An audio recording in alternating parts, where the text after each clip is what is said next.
देखो तो हम लोग प्रिडिक्शन कर सकते हैं, ठीक है, कि हमारा वेदर अच्छा होगा, हमारा क्लाइमेट अच्छा होगा, लेकिन क्लाइमेट का कोई भी एग्जैक्ट प्रिडिक्शन तो होता नहीं है। क्लाइमेट कभी भी चेंज हो सकता है, या जो वेदर है हमारा वो जैसे हमारा रेनफॉल पैटर्न है, काफी ज्यादा खेती उस पर डिपेंडेंट है रेनफॉल पैटर्न पे, तो रेनफॉल हर साल एक जैसी जरूरी नहीं है, या कोई नेचुरल क्लैमिटीज आ गई, जैसे अभी आया हुआ है कि पैंडेमिक आ गया हमारे पास, कोविड-19 आ गया, इस तरह से अर्थक्वेक या फिर ड्रॉट हो गया, सूखा पड़ गया, कोई और प्रॉब्लम आ गई, तो इस केस में क्या होता है कि हमारे फार्मर्स के अगर क्रॉप खराब हो गए तो फिर क्या होगा, पूरे देश में एक तो प्रॉब्लम पहले से आएगा, दूसरा प्रॉब्लम आ जाएगा फूड की प्रॉब्लम आ जाएगी, मतलब लोग भूखे मरने लगेंगे, स्टारवेशन की वजह से लोग मरने लगेंगे।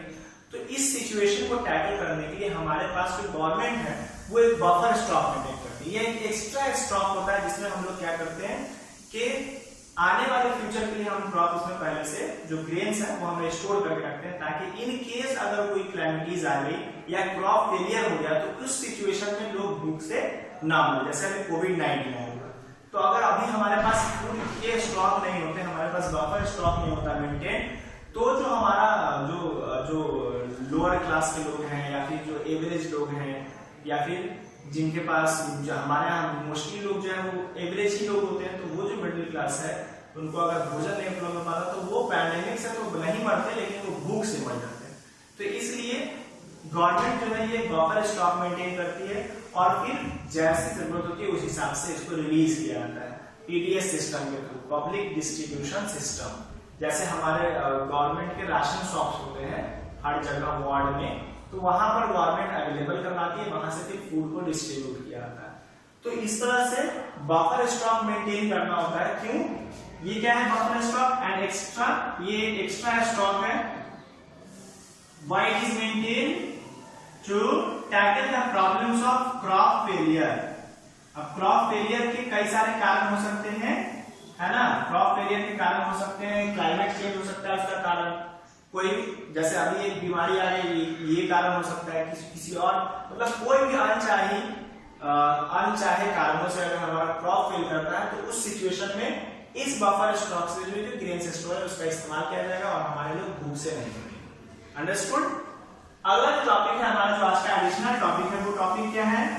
वो टॉपिक है हमारा इंप्रूवमेंट इन क्रॉप प्रोडक्शन। कैसे हम अपने क्रॉप प्रोडक्शन को इंप्रूव कर सकते हैं? कुछ बातें जो आपको एकदम ध्यान से रखनी, जैसे वो सब तो करना ही है, साथ में पहला हमें यूज क्या करना है, हाइब्रिड मतलब high yielding variety seed use करना है, HYV high yielding variety seeds का इस्तेमाल करना है। दूसरा हमें क्या करना है, use manure oblique fertiliser, manure और फर्टिलाइजर का इनएप्रोप्रिएट अमाउंट इस्तेमाल करना है, ठीक है, अंडरस्टूड? तीसरा हमें क्या करना होगा, पेस्ट कंट्रोल, इंसेक्ट और रोडेंट से हमें अपने आप को बचाना, अपने आप को नहीं सॉरी प्लांट्स को बचाना है। इसके लिए हम लोग क्या यूज करेंगे, बाय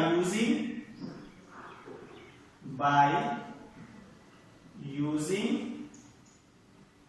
इंसेक्टिसाइड्स ऑब्लिक पेस्टिसाइड्स, ठीक है। डिजीज कंट्रोल मतलब हमारे क्रॉप में किसी तरह की बीमारी ना फैले उसको कंट्रोल करेंगे, उस पर ध्यान रखना। और last better storage, storage is very much important, understood? तो ये 5 ऐसे वेज हैं, 5 ऐसे मेथड्स हैं जिसको आपको कंटिन्यूअसली मॉनिटर करना है और जिसको फॉलो करना है ताकि आपका जो क्रॉप हो वो बेहतर और बेहतर। इसके अलावा हम कुछ टेक्निक्स आपको बताने जा रहे हैं। वो टेक्निक्स क्या है? वो ऐसे टेक्निक्स हैं जिसको हमें इस्तेमाल करना है ताकि हमारा जो सेम फील्ड में एक हमारे पास अगर फील्ड है उसी फील्ड में हम ज्यादा अगर क्रॉप उगाना चाहते हैं और बेहतर उसका यूज करना चाहते हैं तो उसके लिए हमको कुछ टेक्निक्स का फॉलो करना पड़ेगा, जिसमें पहला आता है फील्ड फैलो। फील्ड फैलो का मतलब है कि हम, जैसे हमारे पास 2 मेन सीजन है, एक रबी का सीजन, एक खरीफ का सीजन, तो हम दोनों ही में खेती करते हैं। फील्ड फैलो कहता है कि हम खेती एक सीजन में करें और एक या एक से अधिक सीजन के लिए फील्ड को इम्प्टी छोड़ दें, खाली छोड़ दें, ताकि फील्ड उस समय में अपने आप को नेचुरली न्यूट्रिएंट्स उसके क्या हो जाए, रिकवर हो जाए, क्योंकि उसका जनरली जो न्यूट्रिएंट्स होता है फील्ड का वो कहां से आता है, ह्यूमस से आता है, ऑर्गेनिक मैटर के डिकम्पोजिशन से आता है, ठीक है। तो इसलिए फील्ड फैलो एक टेक्निक हो सकता है जिसके मदद से आप क्या कर सकते हैं कि अपने उसको रिकवर कर सकते हैं। फील्ड फैलो में हमें क्या करना है, to left the field for 1 or more season, है ना, to left the field uncultivated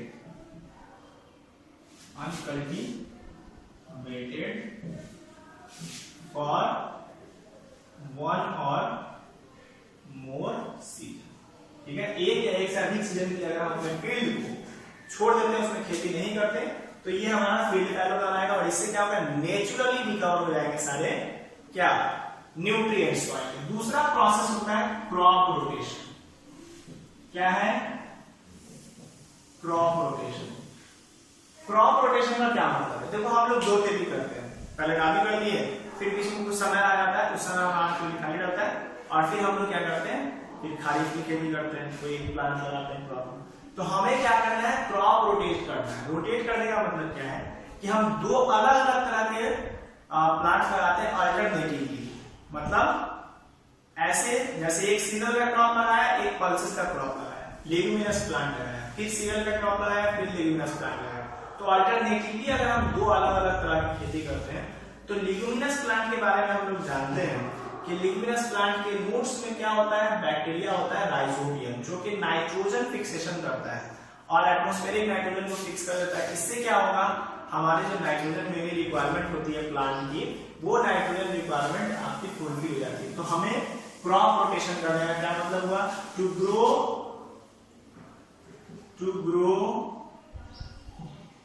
2 types of crop alternatively, understood?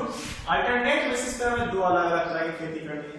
इससे हमारा क्या होगा कि लेग्यूमिनस प्लांट एक लगाना है और एक सीरियल्स लगाना है, एक लेग्यूमिनस प्लांट लगाना है, फिर एक सीरियल लगाना है, फिर एक लेग्यूमिनस प्लांट लगाना है। तो इससे हमें क्या होगा कि हमारा जो लेग्यूमिनस प्लांट है वो नेचुरली नाइट्रोजन फिक्सेशन के थ्रू हमारे सॉइल की फर्टिलिटी को इंक्रीज कर देगा। अगर एग्जांपल आप देखना चाहें तो एग्जांपल में क्या है, जैसे हमने बीट की खेती की, फिर हमने ग्राउंडनट लगा दिया, फिर हमने पैडी लगा लिया, ठीक है। तो इस तरह से अल्टरनेट कर दिया हमने 2 अलग अलग तरह के, जैसे बीट सीरियल क्रॉप हो गया, फिर हमने ग्राउंडनट लेग्यूमिनस प्लांट लगाया, फिर वापस से हम पैडी लगा दिया सीरियल क्रॉप। तो 2 अलग अलग तरह की हम खेती कर सकते हैं। इससे क्रॉप रोटेशन से हमारा जो सॉइल है वो नेचुरली रिकवर कर जाता है। तीसरा, इसको अच्छे से समझेंगे, कंफ्यूज नहीं होंगे, मिक्स्ड क्रॉपिंग। इसका क्या मतलब है कि to grow 2 types of crop at the same time in the same field। यहां पर हमने क्या किया, अल्टरनेटिव मतलब अलग अलग सीजन में लगाया, लेकिन यहां पर क्या है, to grow 2 or more crops at the same time in the same। अब इसका क्या, इसके पीछे क्या सेंस है वो देखिए। देखो क्या है कि हमारा जो सॉइल है उसमें कई तरह के न्यूट्रिएंट्स होते हैं, लेकिन हर क्रॉप को एक स्पेसिफिक न्यूट्रिएंट चाहिए होता है। तो जो दूसरा न्यूट्रिएंट होता है वो यूज नहीं होता है उस समय में। लेकिन अगर हम ऐसा करें कि हम 2 ऐसे क्रॉप का चॉइस करें जो दोनों क्रॉप को अलग अलग न्यूट्रिएंट की जरूरत पड़ती हो, ठीक है, तो हम वो दोनों क्रॉप सेम फील्ड में लगा देंगे और उन दोनों ही क्रॉप में किसी भी तरह का फूड कंपटीशन नहीं होगा, फूड के लिए कंपटीशन नहीं होगा और वो दोनों क्रॉप क्या करेंगे, अच्छे से फ्लोरिश करेंगे हमारे। तो अगर हम ऐसे 2 क्रॉप एक साथ लगाते हैं जिसमें एक क्रॉप का एक क्रॉप जो होता है वो कोई दूसरा न्यूट्रिएंट उसको जरूरत होती है, दूसरे क्रॉप को कोई दूसरे न्यूट्रिएंट की जरूरत होती है। स्पेसिफिक न्यूट्रिएंट दोनों का सेम फूड नहीं होना चाहिए, same type of nutrition requirement नहीं है, तो हम ऐसे अगर क्रॉप्स को लगाते हैं इसको मिक्स क्रॉपिंग बोलते हैं। इसमें एक साथ दो अलग तरह के क्रॉप लगाते हैं हम लोग सेम फील्ड में और उसका प्रोडक्शन करते हैं। फॉर एग्जांपल हम कॉटन और ग्राउंडनट दोनों को एक साथ लगा सकते हैं। तो कॉटन और ग्राउंडनट को हम जब लगाएंगे तो कॉटन को अलग रिक्वायरमेंट है और ग्राउंडनट की रिक्वायरमेंट, न्यूट्रिशनल रिक्वायरमेंट हमारे है, तो दोनों ही फूड में किसी भी तरह का कंपटीशन नहीं होगा फूड के लिए और दोनों ही क्रॉप अच्छे से ग्रो करेंगे। तो ये हो गया मिक्स क्रॉपिंग। इन टेक्निक्स की मदद से आप अपने क्रॉप का प्रोडक्शन बढ़ा सकते हैं सेम फील्ड में, यानी सेम फील्ड में एक ही खेत में आप क्या कर सकते हैं, अपने क्रॉप प्रोडक्शन को बढ़ा सकते हैं बाय यूजिंग दीस टेक्निक्स। और क्रॉप प्रोडक्शन का इंप्रूवमेंट जनरली करने के लिए इन 5 चीजों का आपको ध्यान रखना है। अभी तक हम लोगों ने पूरा चैप्टर कवर कर लिया, हमने एग्रीकल्चर प्रैक्टिसेस देख लिए, कौन कौन से इंप्लीमेंट्स यूज होते हैं वो देखा हमने, क्रॉप का इंप्रूवमेंट कैसे करेंगे वो देखा हमने। ये एडिशनल टॉपिक था ये आपके बुक में नहीं मिलेगा, फिर भी मैं इसका नोट्स आपको अवेलेबल करवाऊंगा। इसके साथ आपको जो ये वीडियो जाएगा साथ में मैं आपको एनसीईआरटी का पीडीएफ भी भेज दूंगा पूरे चैप्टर का, तो आप उस चैप्टर को थॉरली पढ़ेंगे, नोट्स को थॉरली पढ़ेंगे, क्वेश्चंस करेंगे नोट्स के भी और एनसीईआरटी के भी, और फिर जो भी डाउट्स हो वो आप मुझसे नेक्स्ट डे ग्रुप में पूछेंगे। अंडरस्टूड? तो चैप्टर हमारा कंप्लीट हो गया, यस चैप्टर हमारा कंप्लीट हो गया है और अब आप लोगों को इस चैप्टर को अच्छे से फेयर कॉपी में फेयर कर लेना है। घर पे रहिए, सुरक्षित रहिए, ओके।